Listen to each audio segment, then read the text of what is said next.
Senão a Ana Paula que está assistindo fica brava comigo depois. Ah, e também está com a gente o Rodrigo Cândido, que é meu assistente. Ela mandou uma carinha lá, ó, já com cara de brava para mim.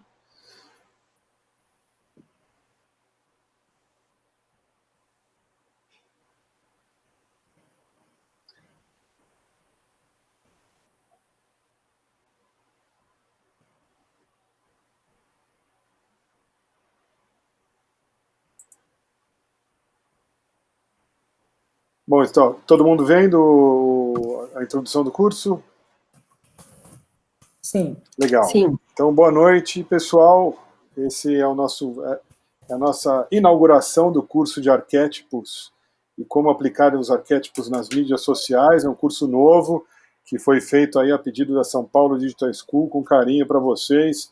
Um curso que abrange um assunto que é que eu gosto bastante na minha carreira, que é a psicologia aplicada à administração. Acho que existem vários temas da psicologia aplicada aos negócios, principalmente, que me interessam, e um deles é o arquétipo, que vai além de negócios, é mais até mesmo um tema muito interessante da psicologia que serve para o autoconhecimento, como uma ferramenta até de autoconhecimento. Então, eu sou Alexandre Cesário, eu tenho formação em administração de empresa, eu fiz pós em marketing, depois me especializei em tecnologia e já trabalho há mais de 30 anos aí com tecnologia e comunicação. Então, quando eu falo mais de 30 anos, eu estou falando de... Eu sobrevivi ali ao início da microinformática, depois o CD-ROM, o kit multimídia, a chegada da internet, e um dos temas que eu sempre brinco, eu dou 2 cursos na São Paulo Digital School, que é o curso de atendimento publicitário digital, que é um curso que ensina aí o atendimento, que normalmente não tem muito esse tema na universidade, em outras escolas, cursos verticais. A gente montou um curso que fala sobre planejamento estratégico de negócios numa conta e boas práticas sobre ótica do digital para o atendimento publicitário. Então, para quem é de agência, vale a pena recomendar para os amigos esse curso. E outro curso que eu ministro aqui na São Paulo Digital School também é o curso de gestão de projetos, onde a gente traz, eu acho que gestão de projetos é algo que todo profissional precisa conhecer hoje, independente do gerente de projeto, da tua empresa, da sua agência, saber organizar suas empreitadas com visão de projeto é cada vez mais essencial no currículo, né? E a gente montou um curso rápido também, em que introduz o método tradicional, que é o PMI, e também fala sobre o Scrum, ou os métodos ágeis. É um curso bem legal, bem intenso, o pessoal gosta. Ambos os cursos já estão entre a 15ª e a 16ª turma. Uau. Eles já estão aí com 4 anos de palco, vamos dizer assim. E eu sempre atuei nesse nicho de comunicação integrada para ajudar na aquisição, na retenção e no engajamento de clientes. Já passei por projetos na Gol, na Cirela, na Caixa Econômica Federal, em Brasília, na Unilever, na Whirlpool, na Secretaria da Comunicação em Brasília. Tive uma temporada da minha carreira aí que foi bem em Brasília, aprendi aí os bastidores da política, da publicidade para órgãos federais, né? Um mundo totalmente diferente do que a gente está acostumado aqui em São Paulo no corporativo. Na Boticário, Uninove, entre outros. Recentemente, há 1 ano atrás, eu era head de e-commerce B2C na Telefônica, e atualmente eu tenho a minha consultoria, que é a Pineali, uma consultoria de performance de mídia digital, de marketing digital e de treinamento. Aqui vocês já estão vendo um braço da São Paulo Digital School com conteúdo do Alexandre Cesário para vocês.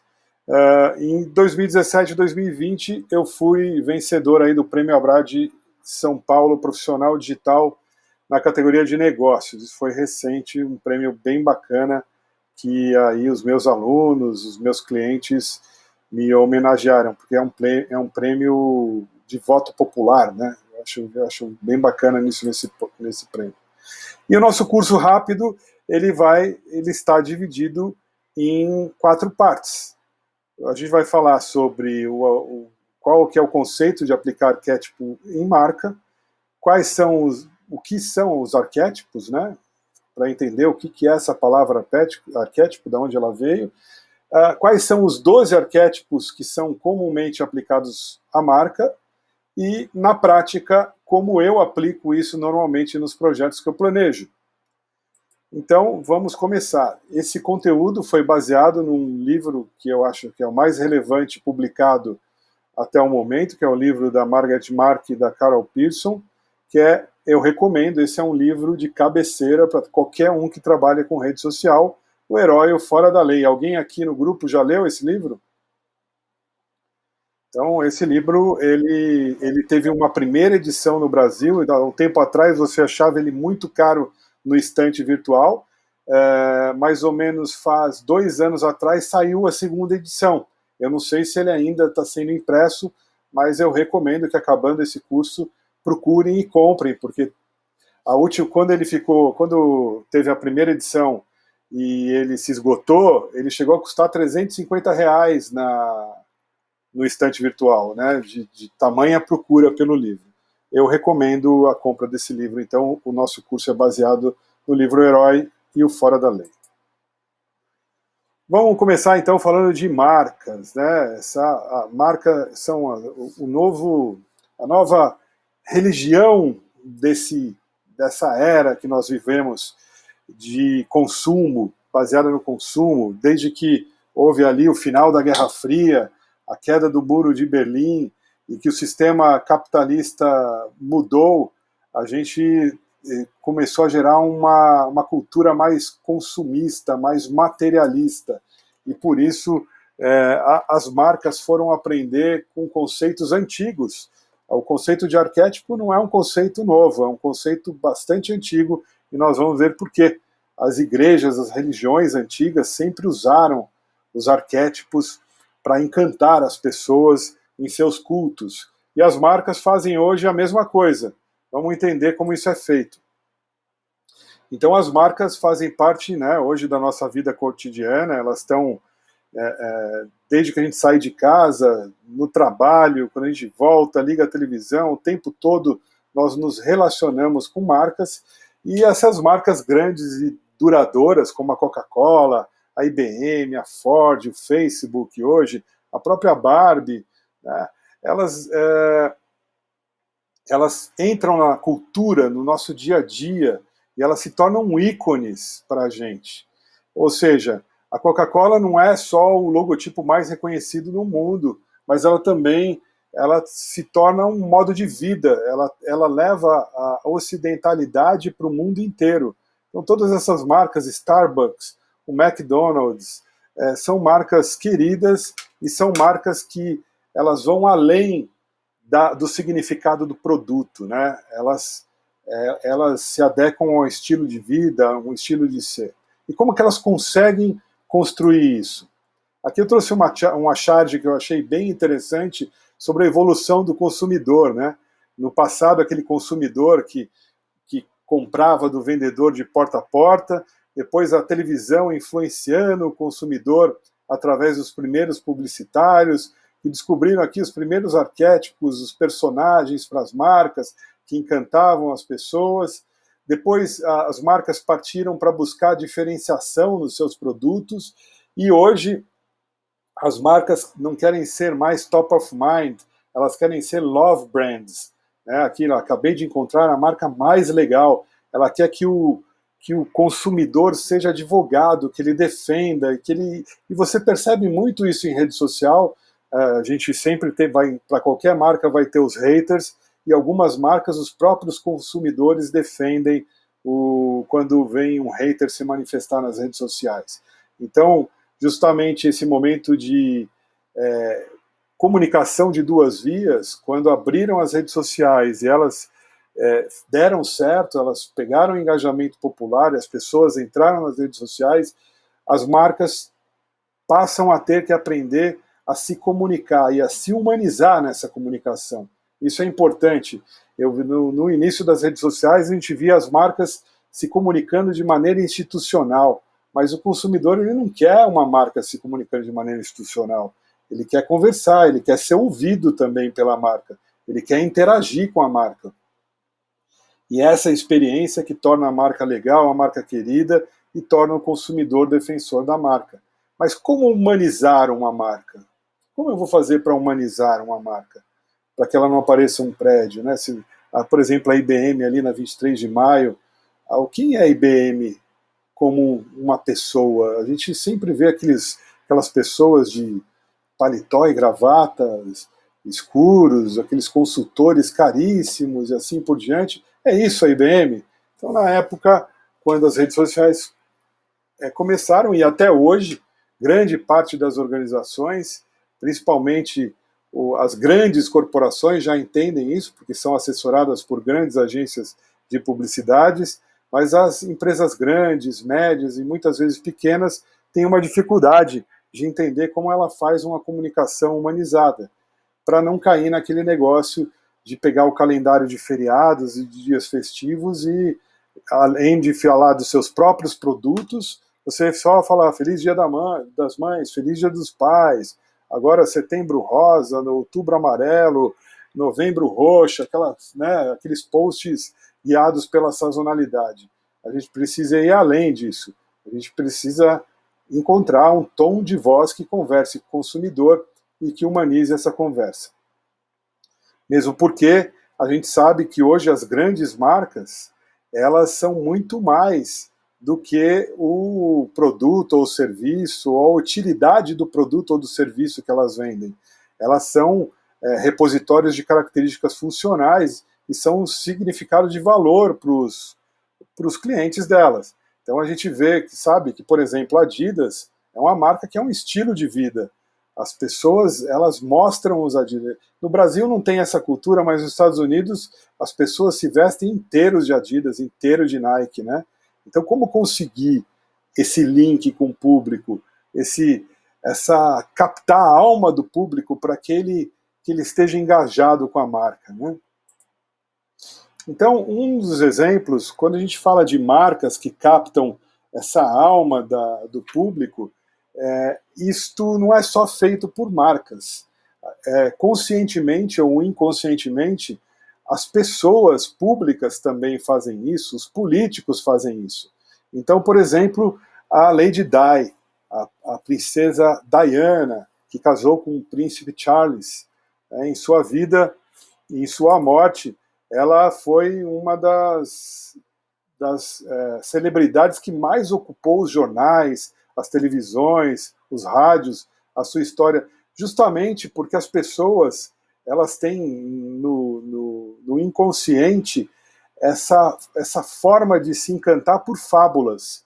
Eu acho que isso vem da humanidade desde a época das fogueiras, quando a gente se reunia para contar como foi o dia ali nos primórdios da humanidade. Então, contar histórias é algo que encantam as pessoas. E principalmente quando as histórias elas se confundem com as fábulas, que são que a gente se relaciona com essas fábulas desde criança. Então, tranquilamente, a Lady Di, ela começou com uma fábula de Cinderela. Eu não sei se vocês lembram, ela era uma mulher de classe média. Ela conheceu o príncipe Charles, eles casaram, então era uma plebeia se casando com o príncipe, e a imprensa deu muito destaque para isso, mas num determinado momento do casamento dela, a Lady Di, ela entrou em crise com o príncipe Charles acho que tinha uma amante, né? E aí essa novela também mudou para uma outra fábula, o Romeu e Julieta, aonde a sogra malvada perseguia, e a família dura, né, da nobreza, com as obrigações, perseguia a Lady Di, até que ela morreu num acidente num túnel. Então, esse personagem público teve muita mídia justamente porque essa história sempre foi contada, ligada e construída pensando em fábulas, nesse apelo magnético que as fábulas têm. Então, essa é uma das coisas que a parte de arquétipos vê, que quando você conta uma história, essa história ela precisa construir, E aqui a Diane Spencer virou uma princesa, né, de um conto, de uma fábula, como é a Cinderela, como é o Romeu e Julieta. Aqui no Brasil nós temos as nossas construções também, que usam arquétipos. A gente vai ver, mais para frente a gente vai aprender a reconhecer esses arquétipos. O Ayrton Senna, que era o nosso herói, era o herói brasileiro da década de 80, 90, até ele falecer, foi basicamente um cara com uma carreira sensacional na Fórmula 1 e que deu muita alegria para o brasileiro e que deixou o Brasil cheio de orgulho. Ele rompeu barreiras e justamente a Globo trabalhou muito isso, construiu ele como herói. Recentemente foi feita uma construção de um juiz como herói também, mas mais com o intuito de derrubar um governo e colocar outro governo, foi o Sérgio Moro, e antes dele houve uma outra construção do cara comum que chegou ao topo, que é o Lula, o filho do Brasil. Então, se vocês notarem, políticos, pessoas públicas e marcas usam essas histórias e justamente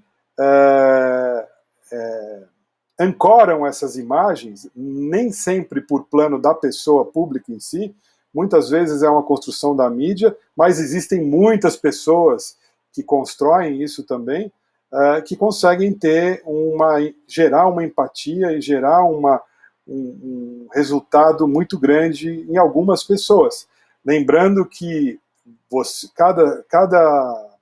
as pessoas têm certas sinergias com os arquétipos, né? Umas têm mais pelo herói, outras mais pelo cara comum. Então tudo isso normalmente é feito por pesquisa e aí se descobrem quais são os públicos, as personas que eu tenho em mais número no meu público para tentar encaixar aí as construções que eu devo fazer de arquétipos. Então, como diria o ator, o Paul Richard, diz que cada história que tão misteriosamente nos prende é alguma versão de Era uma Vez, uma fábula mítica representada na vida real. Então é isso. Mais do que a construção de arquétipo, a construção desse arquétipo tem que ser construída através de histórias. E as fábulas sempre são usadas aí para conseguir algum sucesso nessa construção de história. Isso deriva, para vocês que são jornalistas e já devem conhecer um pouco sobre esse tema, o aprendizado de algumas técnicas. A gente não vai falar muito delas, mas vou citar. Então, uma delas é o storytelling, que é o aprender a contar história, a habilidade de contar história usando os recursos multimídias que eu tenho normalmente na internet. Isso vai muito além das palavras, né? Na rede social, nós temos vídeos, imagens, a gente tem a questão da transmídia também, que essa história ela vai sendo contada em porções que se completam, e uma parte na rádio, outra parte no cinema, outra parte na internet. Então eu consigo construir uma história complexa em que ela se manifesta diferente nos meios diferentes. E essa técnica ajuda a promover seu negócio, vender serviço, vender político, ou seja, ela dá um caráter super persuasivo. Você mesmo, quando é um líder de equipe, você pode pegar o tom de um arquétipo, né? Aquele do herói, aquele que vamos enfrentar, vamos realizar uma grande proeza, ou do explorador, o da aventura, enfim. Sempre me interessou a questão do arquétipo, porque ele vai muito além da marca, vai muito além da construção da pessoa pública. Ele também pode ser uma ferramenta para você até se autoanalisar. Olha, eu vejo que eu me identifico com esses eixos aqui de arquétipo. Por quê? Por que eu me identifico com esses? O storytelling, então, é utilizado com bastante frequência na TV, no marketing, na publicidade. Muitas séries aí que são lançadas, elas têm desdobramentos no YouTube exclusivos, que dão até um pouco de spoiler ou conta a vida de um personagem secundário. Se você vê aquela série que fez sucesso aí nos últimos anos, The Walking Dead, ele teve vários desdobramentos no YouTube que você não assistiu na televisão, que conta a história de alguns personagens que foram nem secundários, muito rápidos na trama. Enfim, o storytelling é algo que eu aconselho vocês se aprofundarem. O storytelling, dentro deles, a gente aprende também algo que é bastante comum e que muita gente às vezes não vê. Se você vê quase todo o cinema americano, ele usa a jornada do herói para contar uma história. Então vamos pegar aqui uma série recente que muitos de vocês devem ter visto, o Stranger Things, né? Então o personagem principal, ele tem um chamado, alguma coisa misteriosa acontece e tenta ele, né? Que é quando ele começa a ver os primeiros fenômenos lá. Aí ele tenta fugir dessa situação. Aí aparecem amigos ou pessoas que vão poder ajudá-los nessa jornada e ele resolve encarar essa jornada. E ele passa por um mundo novo, um mundo maravilhoso, um mundo desconfortável, um mundo sombrio. Ele faz essa travessia desse mundo. Aí ele passa por provas, né? Ele passa por provas, ele consegue a recompensa, e quando ele está voltando para o normal, acontece mais algo que ele precisa resolver antes de voltar ao mundo com o fato resolvido. Então, a maior parte dos cinemas, dos filmes de ação, eles têm essa sequência de fatos. Então, você usa aí as técnicas de storytelling, a jornada do herói, a construção de arquétipos, como ferramentas para você construir grandes narrativas que podem ter desdobramentos nas redes sociais também. Uma marca de sabonete americana que o livro cita, que vocês podem depois, fica de lição de casa, eles têm bastante comerciais no YouTube sobre a construção da marca ao longo, desde os anos 70 até hoje, é o sabonete Ivory, né? São produtos que atraem, prendem a nossa atenção porque eles trazem um arquétipo com eles. Então, por exemplo, eles foram beber ali justamente dentro da alma humana, essa necessidade de passar, como é o batismo, né?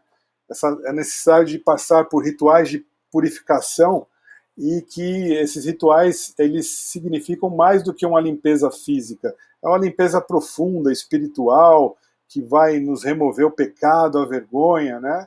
E então, o sabonete Ivory, ele se inspirou justamente nessa fonte para construir a marca. E a marca teve sucesso porque o produto é coerente com essa essência da profunda purificação.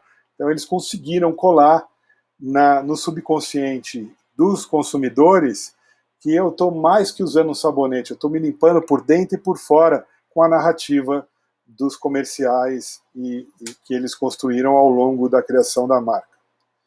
E a gente vê isso feito há muito tempo atrás. Se você andar lá para trás, tinha os deuses sumérios, os deuses egípcios, os deuses gregos, que são mais conhecidos, são personalização de arquétipos que dizem sobre a alma humana.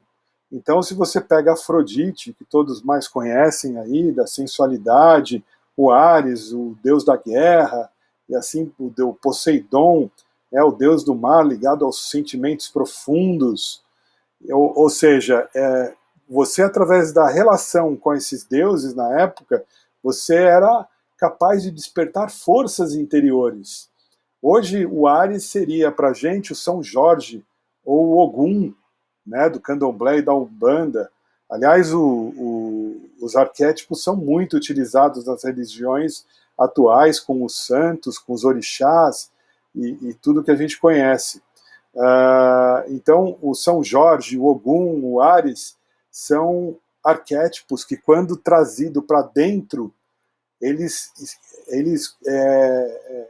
liberam uma força de guerreiro, né? Eles trabalham dentro de você uma força de guerreiro, porque a gente sabe muito bem que a gente tem pouca consciência, a gente quase o tempo todo está agindo inconscientemente, mais de maneira mecânica, e que quando a gente estimula essas imagens, a gente por dentro está mexendo nesses valores que podem estar fracos dentro da gente.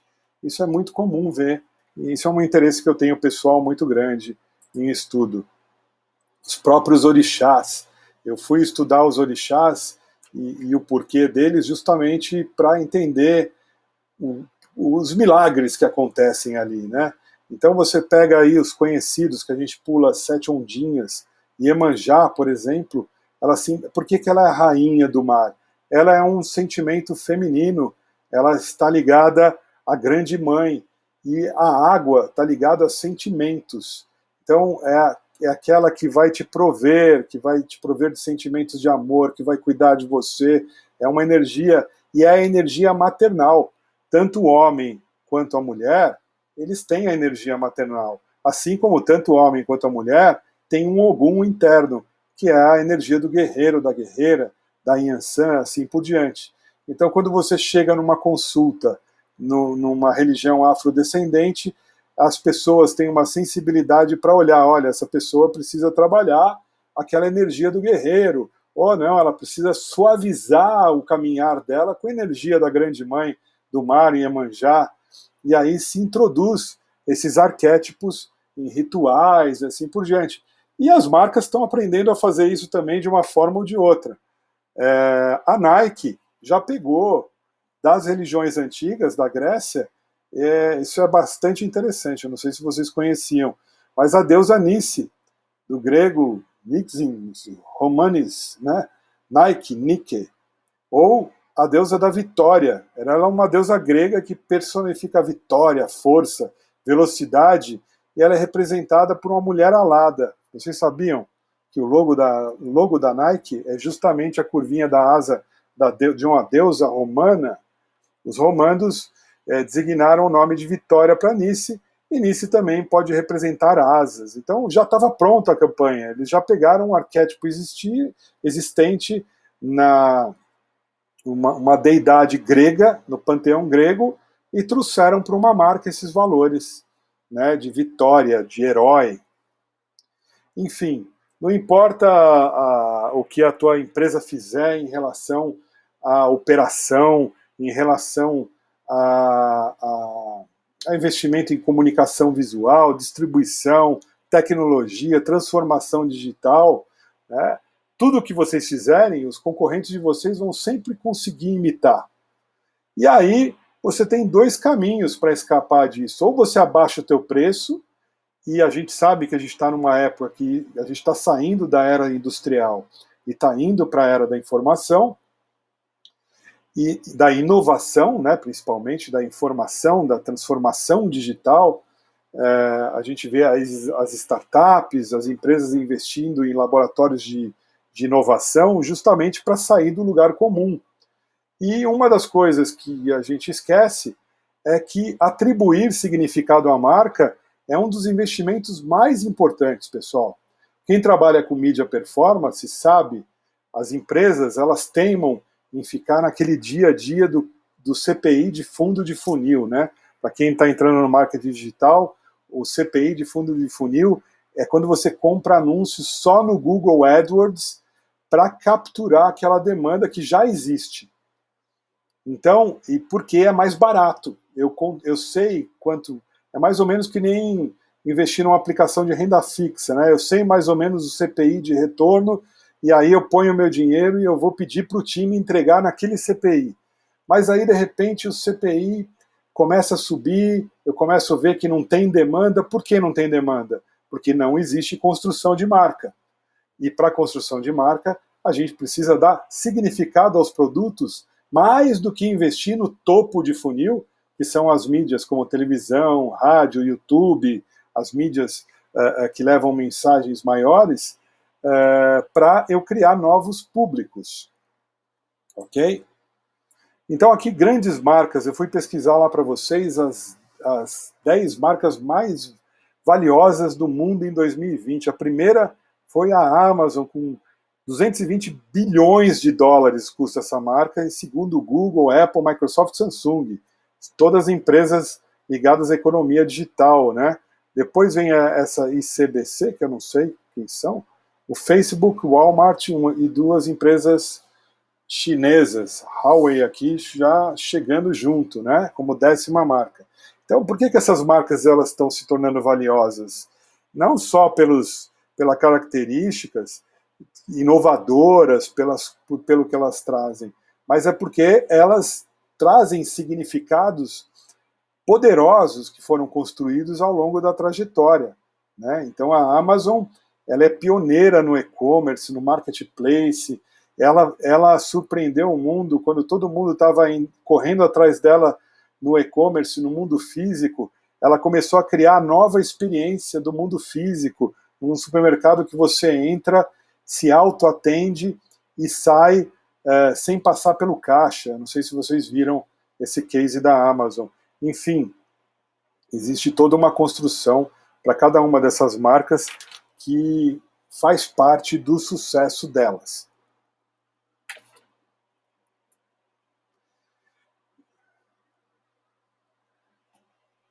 Aqui uma pausa para uma interação. Dúvidas, pessoal, até agora? Tranquilo? Cláudia? Tranquilíssimo, adorei essa coisa do arquétipo dos orixás, muito bom. Muito legal, né? Eu gosto muito de todas as religiões, inclusive eu aprendi muito estudando os orixás sobre autoconhecimento, porque eu sou meio Padre Quevedo, assim. Eu respeito e acredito tudo, mas eu tento ter uma visão meio semiótica das coisas. Então, para que eles servem, né? E como eles trabalham? Porque nós somos configuráveis, turma. Nós somos do marketing, a gente sabe disso. Quem trabalha numa grande empresa de marketing sabe que a gente conhece mais o consumidor do que eles mesmos. E até injustiça, às vezes, o que a gente faz com essa informação para captar essa intenção, para converter, etc. Mas todas as igrejas, as igrejas, não vamos falar de religião, vamos falar de igrejas, todas as igrejas, elas sabem disso há muito tempo. Esse é um conhecimento que vem ali do poder mesmo, né? Ela vem da Grécia, ela vem do Egito. Então, como é que eu encanto esse povo para que ele seja produtivo, para que ele harmonize? Não é só o pão e circo, esse conhecimento é muito a mais. E eu acho muito bacana a psicologia por causa disso. Né? Ela vem, é um conhecimento muito antigo. Alguém tem alguma dúvida? Quer fazer alguma colocação dessa primeira parte? Vamos para a segunda parte? Só um comentário rápido, só para entender assim, o conceito de arquétipos, então seriam clusterizações de personalidades, de características, para que seja mais fácil de identificar ali aquele indivíduo. Então, se eu me identifico com o arquétipo A, se eu falo A, já sabe tudo que permeia aquele ser ali, aquele... Isso, Mel, você está perfeita, mas eu vou começar a falar de arquétipo agora. Agora eu falei da importância da construção da marca e como elas vão além da oferta do produto, do serviço e das características que são os valores óbvios, como elas vão além disso para se tornarem grandes marcas. Elas se apropriam de histórias, elas se apropriam de narrativas, de fábulas, e tentam captar dentro dos públicos-alvos qual que é a essência desse público-alvo para tentar tocar profundamente essas pessoas. E qual que é a ferramenta que elas usam para isso, além do storytelling, das narrativas e das fábulas, etc., é o arquétipo. Agora eu vou entrar mais forte nesse assunto e vou te responder. Mas o que você falou está certo. Tá certo. Os arquétipos, eles são justamente uma construção de figuras míticas, figuras que foram muito repetidas ao longo da história da humanidade e que estão muito forte dentro de você sem você saber.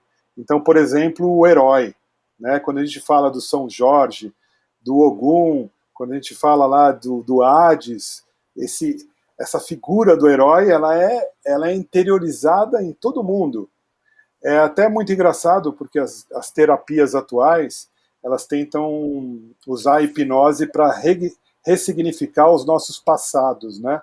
Então, é muito interessante, se vocês pesquisarem vídeos bacanas de universidade que ensinam hipnose, você tem vários arquétipos, até mesmo outras religiões, não são religiões, outros estudos, como o xamanismo, que vai buscar inspiração nos animais, né? Eles fazem você construir um animal imaginário que eles chamam animal de poder. Então, quando você adota um lobo, uma cobra, um tigre. Tudo isso são arquétipos fortes também. Cada animal traz um conjunto de valores que você pode aplicar numa construção de uma atitude, entendeu? Então é justamente que tipos de arquétipo vão servir para a marca. As religiões e as igrejas usam os seus arquétipos que falam para a alma humana. Agora a marca, ela vai abordar mais o consumidor conforme a percepção de impulsos muito fortes dentro dele, que vão fazer com que gerem identificação. Esse é o objetivo. Vamos lá ver? Vamos lá, então. Mais alguma dúvida, pessoal? Então vamos para frente.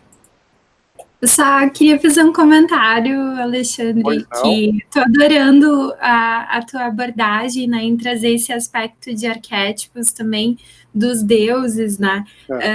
Acho que recentemente eu entrei em processo de terapia, né, com uma abordagem junguiana, e o que isso me fez enxergar o outro lado do arquétipo, né? Como Sim. Ele nos ajuda justamente nisso que tu tá falando, que é no processo de cura, de identificação, de tu perceber no conto, né, na história, na força daquele personagem, uma identificação e te enxergar em um processo, né, seja de crescimento, seja de desafio, seja de cura, e daí vem a questão da identificação, né, que tu falaste, e como é fantástico a gente ter essa abordagem mais psicológica mesmo. Sem dúvida, porque assim... Menos mercadológica, né? Porque às vezes a gente tenta encaixar em um modelo só de construção de personas. Não, aí fica muito mecânico, a gente tem que entender mais profundamente, né?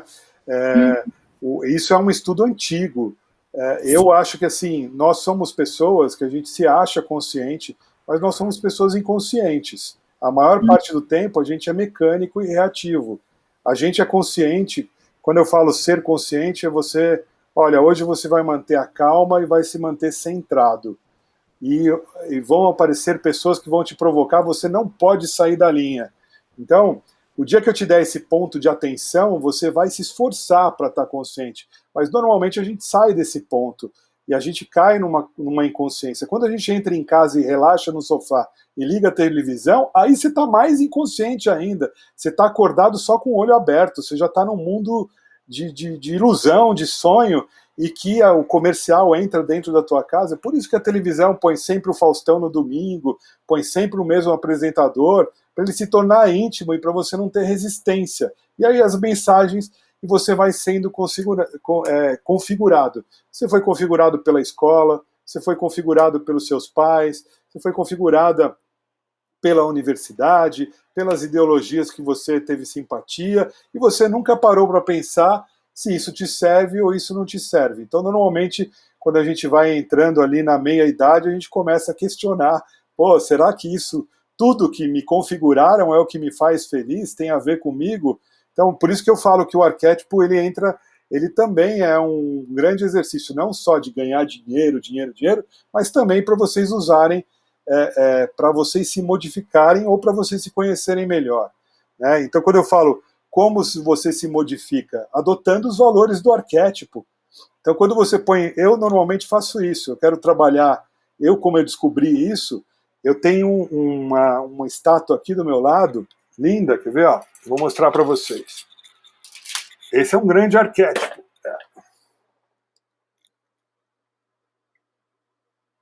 São Miguel Arcanjo, um guerreiro do bem, não é? Eu sou um cara religioso, vou na igreja, católico, não sou, mas eu adoro essa estátua porque ela traz para dentro de mim o valor do guerreiro e do guerreiro justo, da batalha justa. Então, essa é a força do arquétipo para o autoconhecimento e é isso que as marcas tentam fazer, agregar esses valores arquétipos para terem esses significados profundos, assim como São Miguel Arcanjo tem para mim. Captaram aí a questão da narrativa e do arquétipo dentro da marca? É a mesma coisa, turma, só que de uma maneira corporativa. Então, o que são os arquétipos? Apesar de a gente falou bastante deles aqui.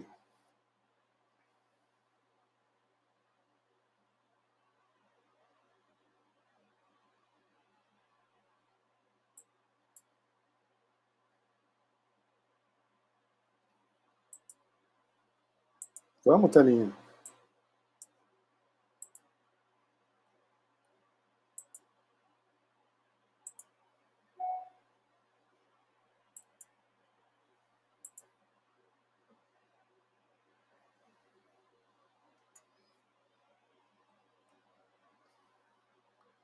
Eu estou apresentando com a apresentação na rede, na nuvem, ele está ficando meio lentinho. O que são os arquétipos? Né? O segundo módulo do nosso papo hoje. Então, isso, como eu disse para vocês, é algo percebido, para mim, até muito antes de Platão. Eu adoro ali ler sobre o Egito, sobre a Suméria, eles já usavam isso. Mas o nosso amigo Platão, que viveu há 300 anos antes de Cristo, ele dizia que as impressões diretamente encadeadas na nossa psique, né, na nossa alma, influenciam os atributos que amamos na arte, na literatura, nas grandes religiões do mundo e no cinema. Então, as impressões encadeadas. Então, que tipo de impressão você gosta? Isso vai dizer o teu gosto para o filme que você vê, para a série que você escolhe, para o tipo de literatura, para o livro que você compra. Então, o nosso amigo Platão, ele chamava essas impressões ou matrizes psíquicas de formas elementares. E como eu disse, essas formas elementares, elas, assim como as fobias, né, por exemplo, medo de cobra, medo de aranha, medo de barata, essas formas elementares do herói, do bobo da corte, o rei, né, o governante, elas são formas que vêm sendo desenvolvidas por essa matriz que é o nosso mundo, pela matrix, né, do mundo, há muito tempo. E elas são justamente as estruturas ideativas que formavam o gabarito para a realidade material. Para quem conhece programação, turma, a gente está falando de programação orientada a objeto.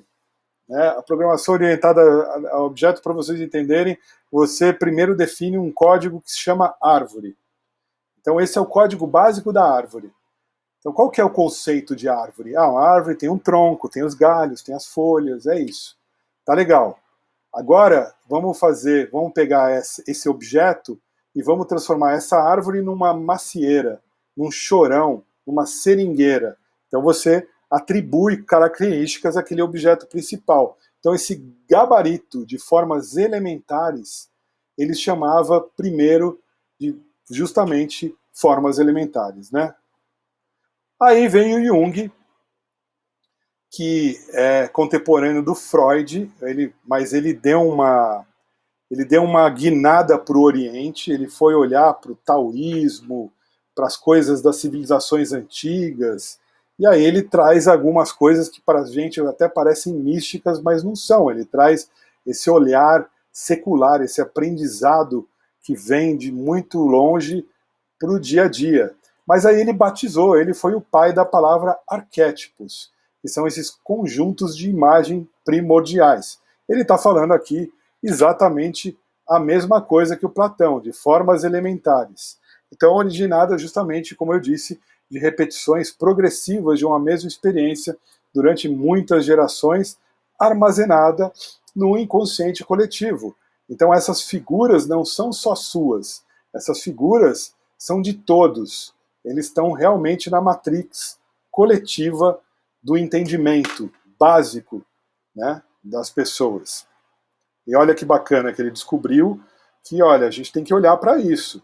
E olhando para isso, eu vou encontrar ali variáveis que eu vou poder construir os meus arquétipos. E aqui, é claro, voltando a falar de marcas, então a gente sabe que existem grandes marcas hoje, que seja de forma consciente ou por acaso, né, de forma inconsciente, essas marcas, que são às vezes marcas, ou às vezes são políticos, ou superstars, ou empresas, elas conseguiram a diferenciação e se tornaram duradouras porque elas se ligaram a um significado arquétipo atemporal. O que quer dizer atemporal? pode existir um arquétipo de hoje, do dia de hoje, que não signifique nada no passado. Né? O que é isso? Agora, existem arquétipos que são muito profundos. Aí eu fiquei pensando, qual que é a marca mais antiga que eu conheço que faz sucesso hoje? Esse amuleto egípcio do olho de Horus. Até hoje, imagina quantos anos tem essa marca, turma.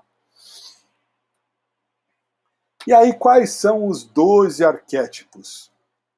Eu tenho o arquétipo do criador, que é aquele que deseja, ajuda as pessoas a criar algo novo. Alguns exemplos aí, Lego e Apple. O prestativo, que ajuda as pessoas a ajudar os outros. O Porto Seguro, é bem claro disso. O governante, ou o rei, né? Exercer o controle. American Express, IBM, Rolex. O bobo da corte, aqueles que se divertem. Temos aqui Skoll, do nosso amigo aí. Eu ia falar vou mostrar muitas peças da Skoll aqui hoje para vocês. A MM, por exemplo. O cara comum, estarem bem assim como são, né? É o que o cara comum ajuda. Aqui eu tenho a Hering, a Gap, o Kit Kat, várias marcas usam o cara comum para se ligar a esses públicos. O amante ajuda as pessoas a encontrar e dar amor. Balduco, Häagen-Dazs, Chanel, acho que tanto Häagen-Dazs como Chanel está escrito errado, né? Chanel é com 2 N's.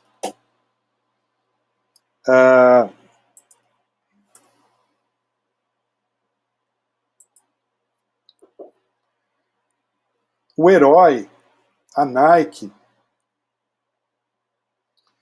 aquele que te impulsiona a agir corajosamente, o fora da lei, aquele que quebra as regras, como os motociclistas da Harley Davidson, o mago, aquele que vai te ajudar a influir nas transformações, como a Mastercard e a Sony, o inocente, manter ou renovar a fé, Coca-Cola, Disney, McDonald's, o explorador, manter a independência, a Jeep, a Virgin e a GoPro, e o sábio, compreender o mundo que vivem, a Google, HP e Audi.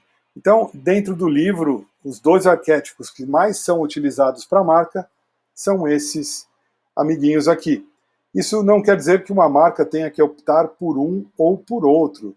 Vai muito depender da persona ou das personas que ela encontrar. E vai muito depender da cultura dessa organização e que caminho ela quer construir. E ela não precisa adotar só um arquétipo, ela pode combinar esses arquétipos com intensidade diferente.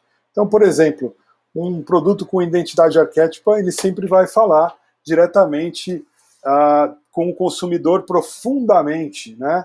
Quando o consumidor identifica um senso de reconhecimento e significado. Então, quando a gente fala de maternidade, turma, sempre a gente sabe que uma das formas de você fazer sucesso na propaganda é você colocar um bebê feliz e bem cuidado. Né? Então, isso tem significado e isso traz, principalmente, a resolver a necessidade de uma satisfação, de ter um bebê cheiroso, que é o meu amor, a minha criação, de ter ele feliz, né, protegido. Então, os produtos, eles devem se esforçar justamente a ficar nesse eixo. Uma coisa é a necessidade, limpar o bebê. A outra coisa é a satisfação, da proteção, da higiene, da felicidade. Né? Então, eles vão sempre explorar esses 2 eixos aí na narrativa. E para a gente organizar tudo isso daqui, entender como esses arquétipos se manifestam e como buscar a melhor sinergia para a minha marca, ou até mesmo para a gente se conhecer, a gente tem os 4 principais impulsos humanos. Então, por um lado, existem pessoas com profundo... Eu acho que eu pulei uma tela, deixa eu ver. Pulei uma tela.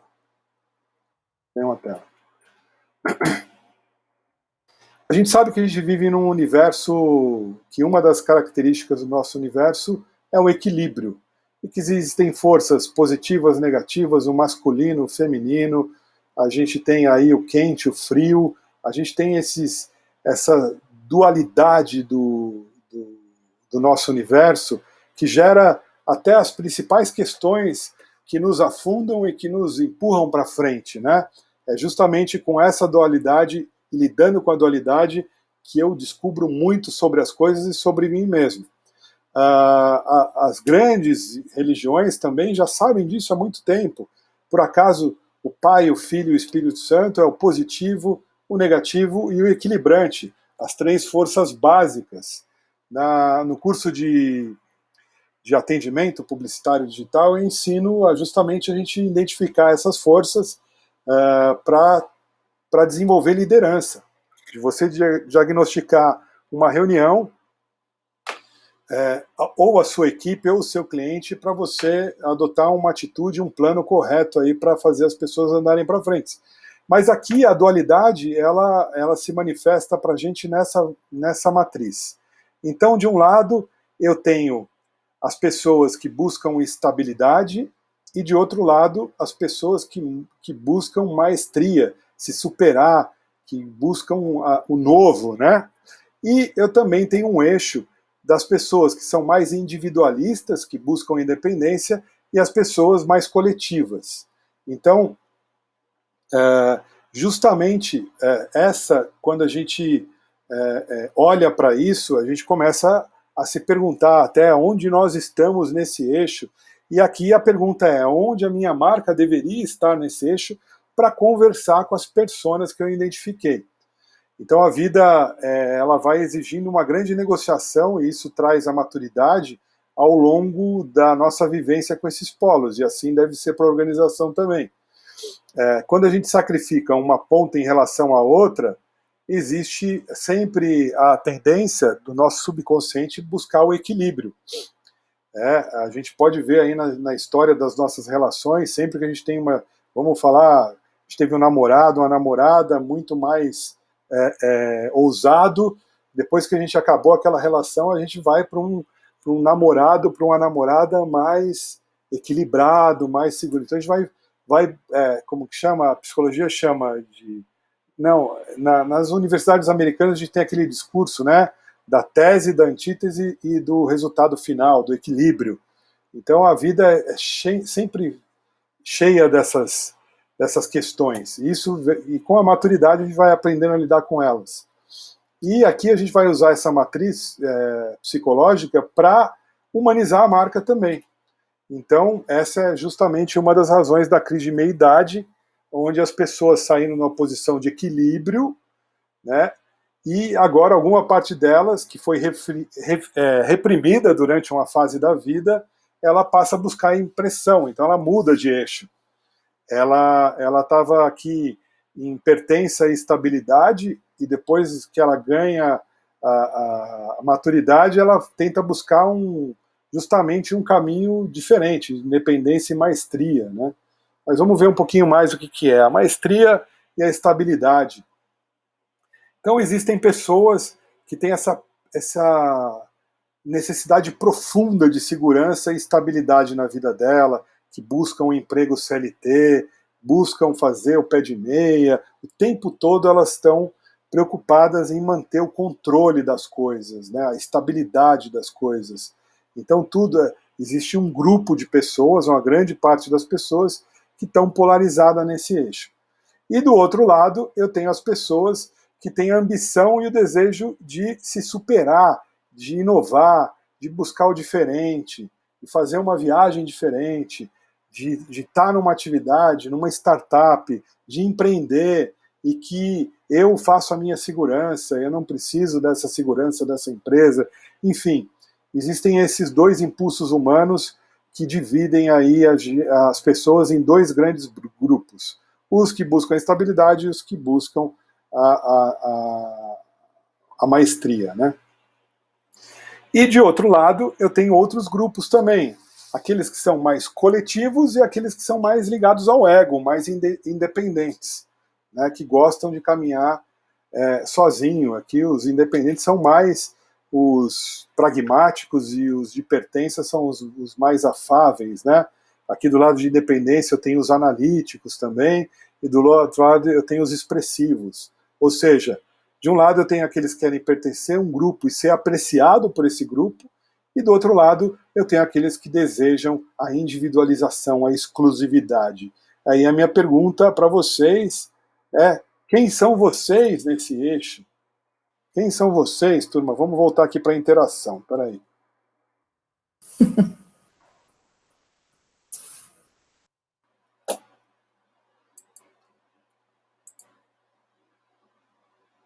Eu estou apanhando um pouquinho aqui. E aí, Gisele, conta quem é você nesse eixo. Pergunta difícil, hein?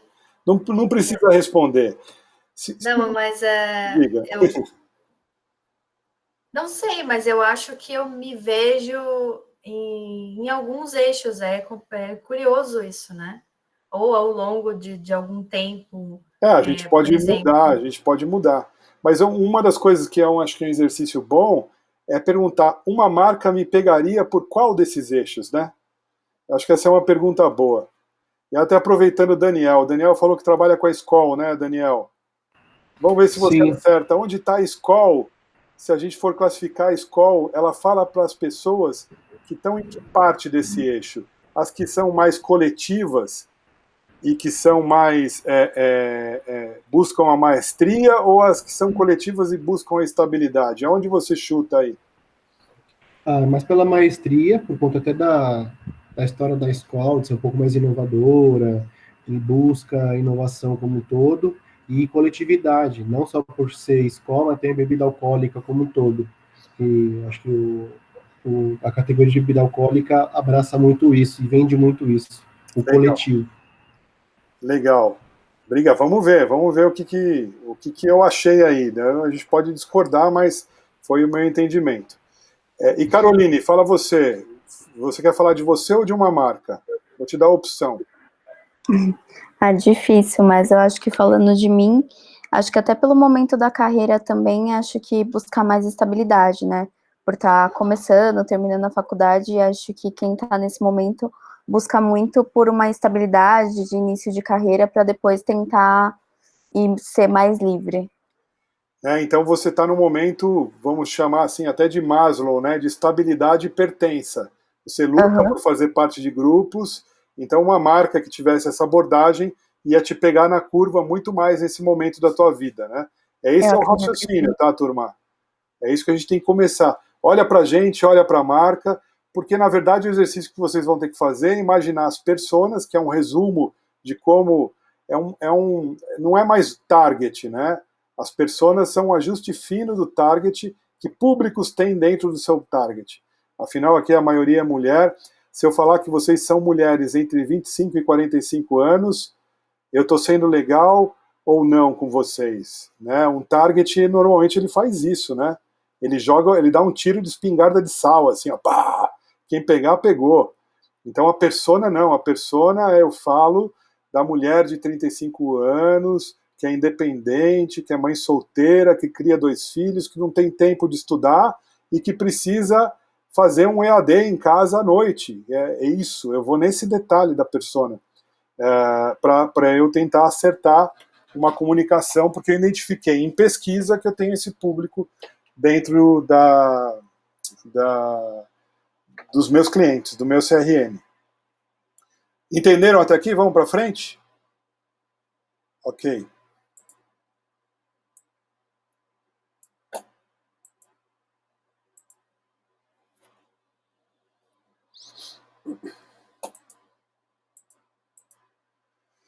Bom, então aí eu agrupei aqui, para ficar mais simples, né, essas pessoas de pertença e grupo, eu chamei de pessoas sociais, né, e aquelas pessoas que isso ajuda quando a pessoa sente profunda necessidade de pertencer a um grupo. Fiz um resumão aqui para vocês. As pessoas do ego, são aquelas da independência, fica mais fácil de eu me referir a isso também, quando há o desejo de ficar só, refletir, decidir e conhecer o verdadeiro eu. É tudo eu, né? A liberdade, quando queremos fazer algo notável e ser lembrado para sempre, e quando lutamos pelos nossos sonhos, mesmo que para isso precisa quebrar regras e superar desafios. Aqueles que querem liberdade. E aqueles que querem ordem, que gostam da ordem, quando queremos ter um certo controle das coisas, um poder nas mãos. E aí a gente construiu essa matriz para vocês. Essa é a colinha para vocês colocarem lá na mesa, né? Então vamos ver. Eu tenho o eixo da liberdade e, em outro lado, o eixo da ordem, aqui no horizontal, no vertical, liberdade e ordem. E no horizontal, os coletivos e os egos, né? O social e o ego. Então, a gente vai começar a ver essa mandala aqui no sentido horário, do fora da lei, para o explorador, do criador. A gente pode ver que entre o eixo liberdade e ego, eu tenho a necessidade de libertação do fora da lei, do explorador é buscar a liberdade, do criador buscar a inovação. São variações desse eixo. No ego, do ego para a ordem, eu tenho o perfil do herói, do mago e do sábio, domínio, poder e entendimento, respectivamente. E no eixo entre ordem e social, eu tenho o cara comum, o inocente e o governante. Né? O governante, controle, segurança e pertencer, respectivamente. E o eixo do social e da liberdade, eu tenho o prestativo, serviço, o amante, intimidade, e o bobo da corte, o prazer, que foi justamente o que você acertou lá da minha pergunta em relação à escola. A escola está entre o eixo liberdade e social, coletivo, né? Uma marca de cerveja nunca... Quer dizer, até pode, né, se ela for criada para uma marca de um prazer que é mais ligado à bebida, à coletivo, a churrasco, à festa, ela tem que estar para o lado de cá de social, né? Agora, um cartão de crédito Black, por exemplo, ele pode estar ligado aqui para o sábio, né? Ele pode estar ligado aqui para o sábio ou para o governante, ele pode estar aqui nesse eixo entre ego e ordem. Então, essa mandala é um resumão que vai servir bastante para vocês aí discutirem no dia a dia. E eu posso usar esses arquétipos não só únicos e exclusivos. Aqui eu achei na internet um estudo de arquétipo para a marca da IKEA, que é uma toque europeia ali, né? Então eu tenho ela usando muito o arquétipo do inocente e o arquétipo do cara comum. Tá? E depois do cuidador. E depois do criativo, olha que interessante, ela dá tons para a narrativa, utilizando mais de um arquétipo. Vocês podem fazer isso também. Então agora vamos explorar um pouquinho mais a fundo os 12 arquétipos. O primeiro arquétipo, na mandala, lá no sentido horário, é o nosso amigo fora da lei. E a frase preferida do fora da lei é: as regras foram feitas para serem quebradas. Aí os bad boys, os motoqueiros, motociclistas, desculpa, motoqueiro, eu tinha um amigo motociclista, quando eu chamei ele de motoqueiro, ele quase me matou. Então, aí eu escolhi a Harley Quinn como a fora da lei, e ela está lá no eixo liberdade e ego, busca a libertação. E os medos dela, quais são? É ser ineficiente, é ser impotente, e é ser desamparada, ficar sozinha, ficar sozinho, né? E o que ajuda a buscar a realização daquela coisa que é muito particular sua, aquilo que está preso, né? Aquilo, você precisa libertar aquilo. Então as marcas podem buscar um grande discurso dentro do fora da lei. Então, o fora da lei, ele justamente vai trabalhar essas paixões reprimidas da sociedade. Mas também, né, quando as pessoas elas podem buscar os valores discordantes da sociedade ou os valores muito antigos. Como isso? Existem vários valores que não são mais, que são de antigamente, que quando você traz para o presente, eles são chocantes, né? Hoje a gente vive uma sociedade em que ela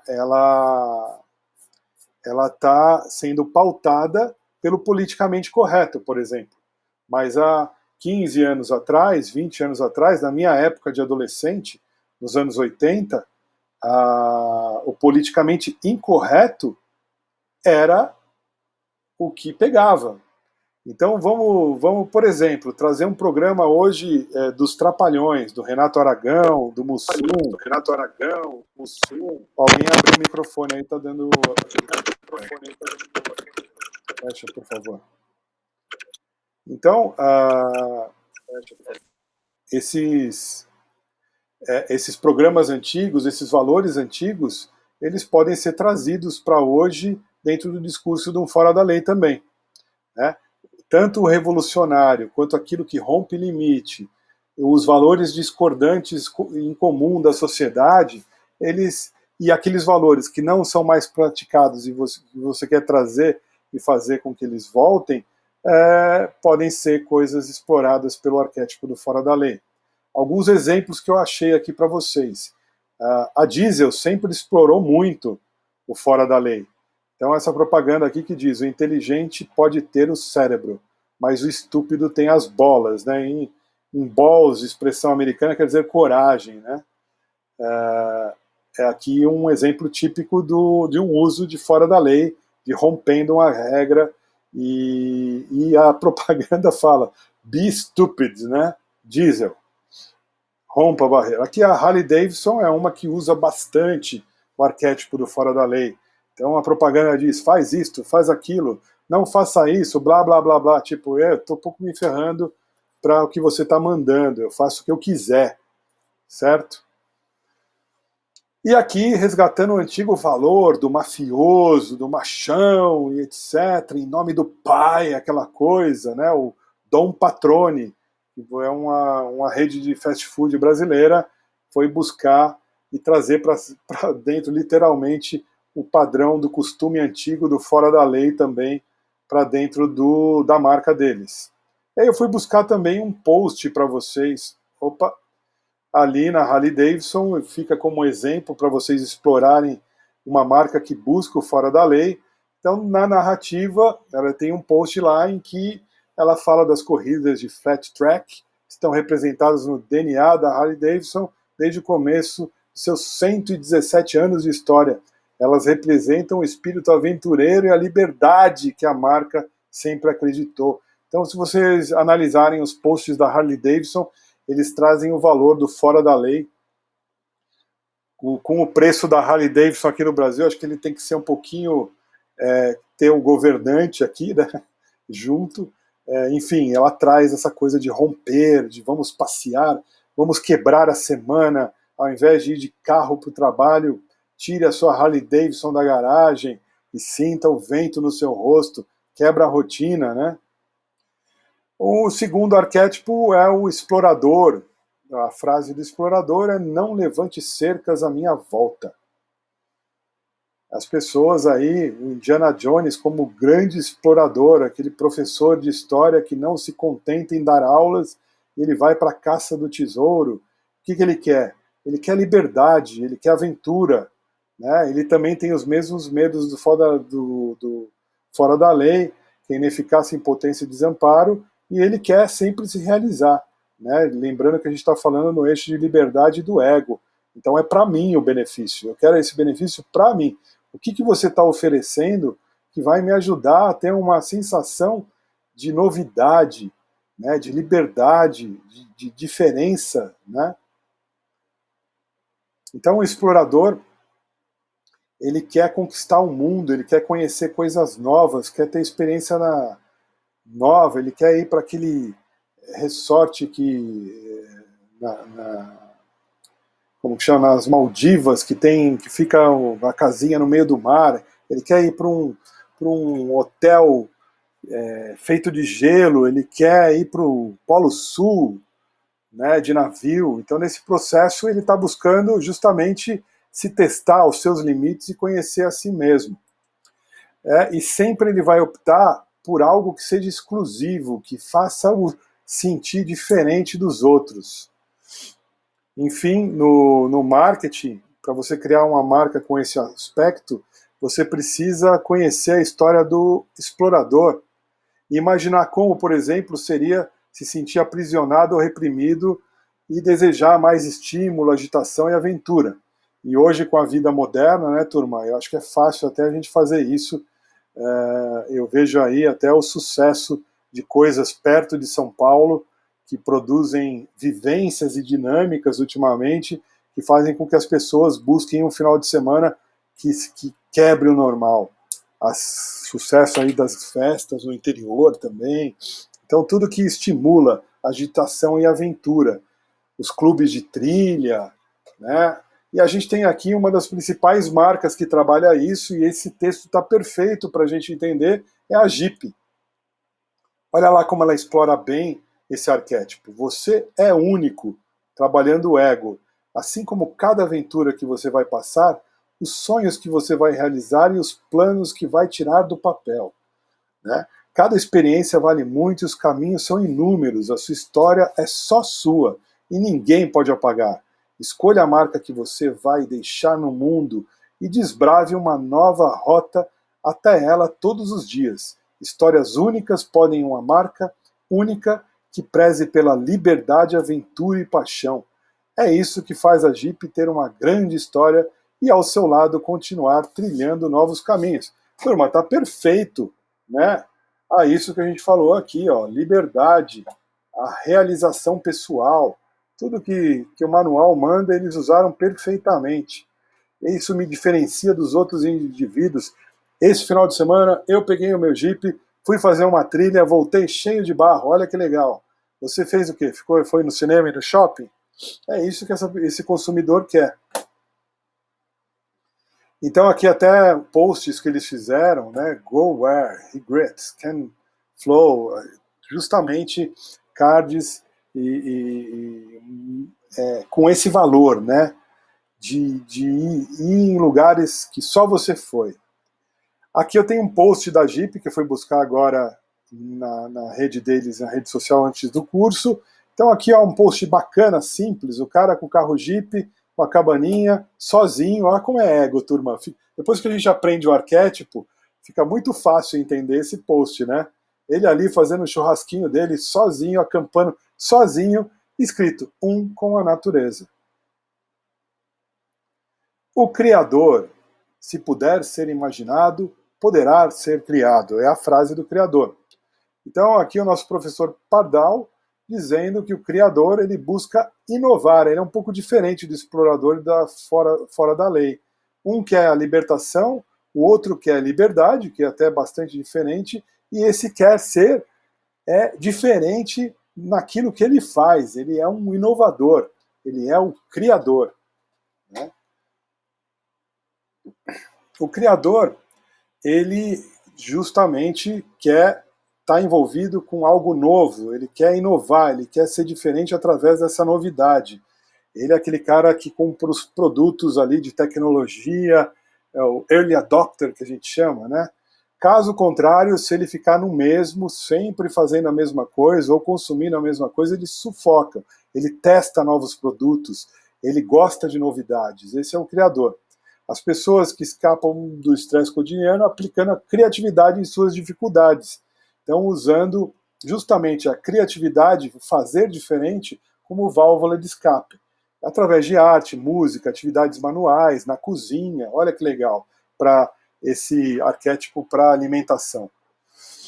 No marketing, as pessoas se expressam por meio de criatividade através de atividades ligadas à arte, música, entre outras, onde os produtores do criador tendem a prestar alguma assistência em tais afazeres. Então, no marketing, pessoal, tudo que pode ser moldado, criado, receitas, combinado, que estimula essa característica de inovação e de criação, marcas de lápis, papel, cadernos, cursos, alimentos, por exemplo.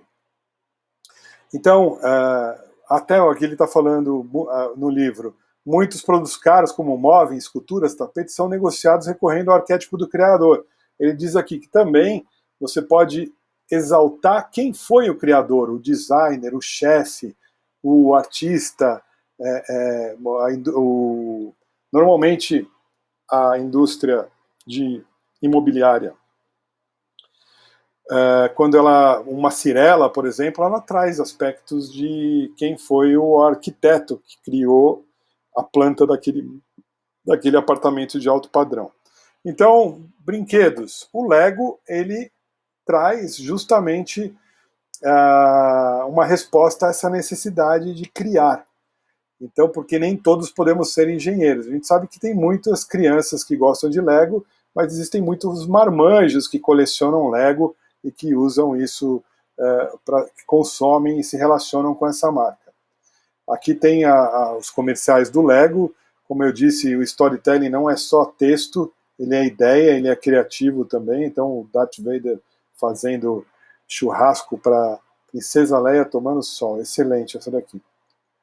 Aqui, dê um toque gourmet na sua receita. Olha só como uma marca de alimento trabalha o criador, incentivando o teu lado chefe para usar um produto comum e transformar ele numa novidade no teu dia a dia. E aqui a Cirela, como eu disse, morar em um sonho da conceituação ambiental, como nasce o objeto de desejo. E aqui dentro dessa construção dessa revista, ela vai falar de como a Cirela cria esses prédios bonitos, tanto para empresas quanto para pessoas físicas, em que eles colocam na frente o nome dos engenheiros, dos arquitetos famosos, decoradores e assim por diante. Aqui um post da Apple, que também trabalha muito, né, por trás do Mac, do Mac, pessoas com paixão estão mudando o mundo para melhor. Faça algo maravilhoso em seguida, provocando você que compra Mac, você vai poder fazer um mundo melhor, vai poder criar coisas que vão melhorar o mundo.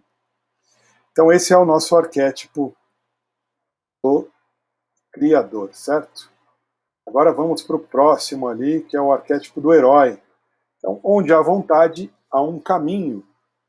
O nosso herói, ele já saiu do eixo da liberdade, ele já é um arquétipo que busca o domínio, a ordem, né? E aí os medos dele mudam. Ao invés de ser a ineficácia, impotência e desamparo, o medo dele é cair numa armadilha, ser traído, estar no vazio, sem reconhecimento. O herói, ele também faz por ele, né? Mas ele faz por ele, diferente do explorador, que está buscando um benefício pessoal.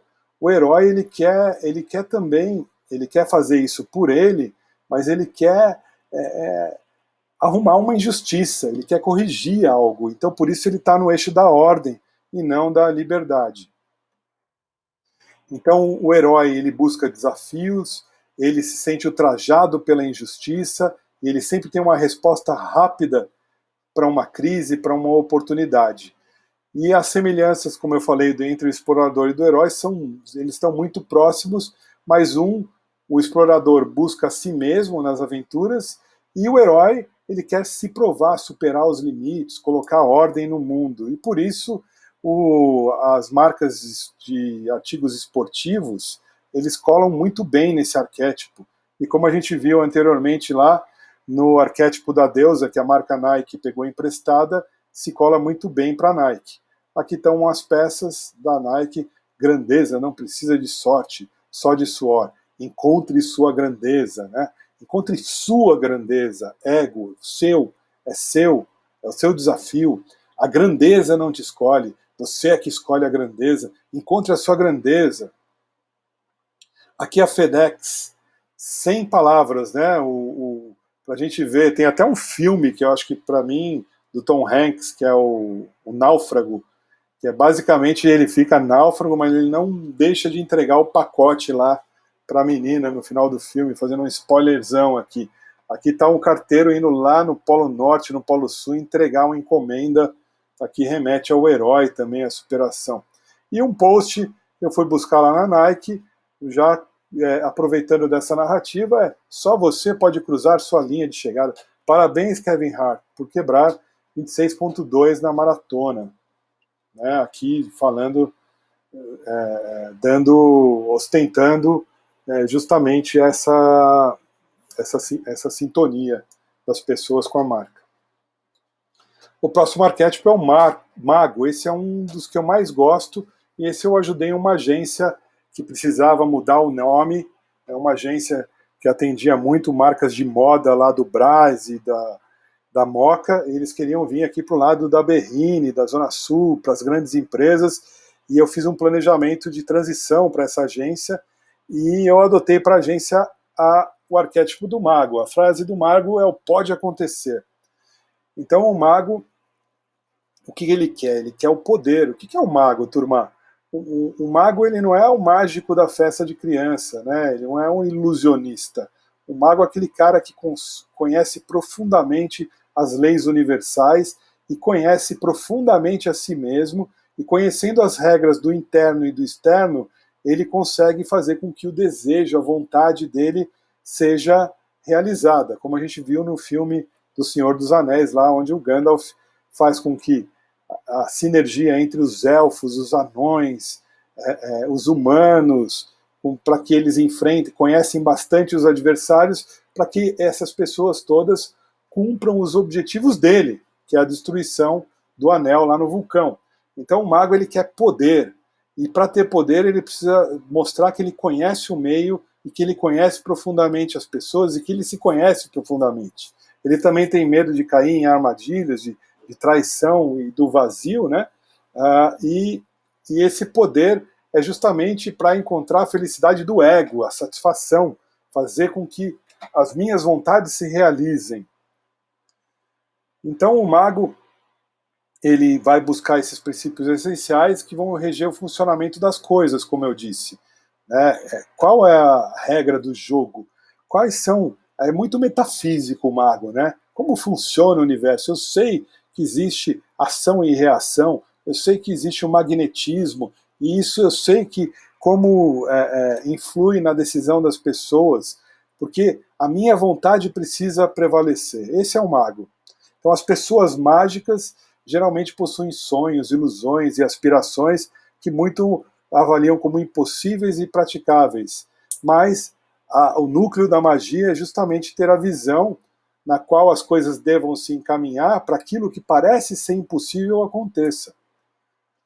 E no marketing, as empresas que usam esse arquétipo, elas são as empresas catalisadoras de mudança, que vão ajudar na transformação digital. A transformação, por isso que eu coloquei esse arquétipo para a agência.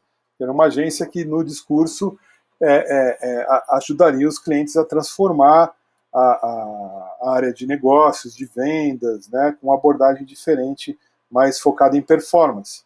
Então, no caso, no marketing, o arquétipo do mago, eles apreciam se você lhe oferecer experiências transformadoras, mas o maior lucro quando você consegue ajudar um cliente a aperfeiçoar a si mesmo. Então, ele está muito ligado a poder e a conhecer as coisas para ter poder.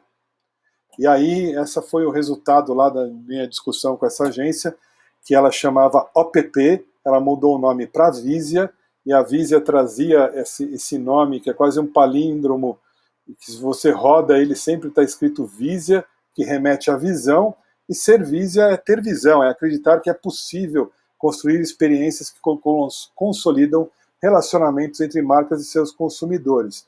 Aqui um exemplo de utilização da narrativa do mago. Aqui o Mastercard usa muito transformar suas compras em surpresas não tem preço, né? Tá bem claro também o caminho deles aqui. Aqui a vodka Smirnoff, que mostra justamente outros lados, que ela vai te fazer andar por um mundo em que você vai ver as coisas realmente como elas são, né? Que é uma profundidade no mago, você vai entender as coisas. O Red Bull te dá asas, né? E aqui um post da Sony, que usa bastante isso também, pena que a Sony está saindo do Brasil. Você terá uma surpresa ao ver todos os truques que o Aibo pode fazer. Então aqui trazendo um brinquedo robotizado como algo que vai surpreender, que vai te trazer uma surpresa, né? O sábio.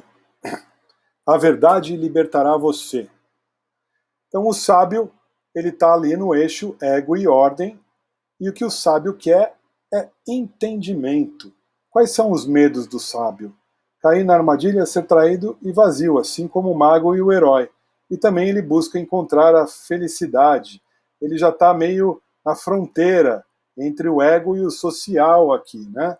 Eu quero o entendimento. E o sábio, como ele se manifesta, ele é motivado ao conhecimento. Basicamente é isso. Ele quer aprender por aprender. Ele é o cara que adora a frase penso, logo existo. E no marketing, o sábio, o principal receio que pode ocorrer para ele é de ser enganado com informações irreais ou falsas. Fake news é o terror do sábio. Se ele engoliu uma fake news e passou para frente, né? O que vai trazer uma interpretação de informação, dados ou situações desagradáveis. E a gente aqui tem o perfil psicológico do analítico também no sábio. Informação, informação. Eu quero aprender, eu quero sempre saber mais. E aí a gente tem aqui a revista super interessante, toda focada e construída para trazer uma revista de conhecimentos mais profundos e não tão profundos, né?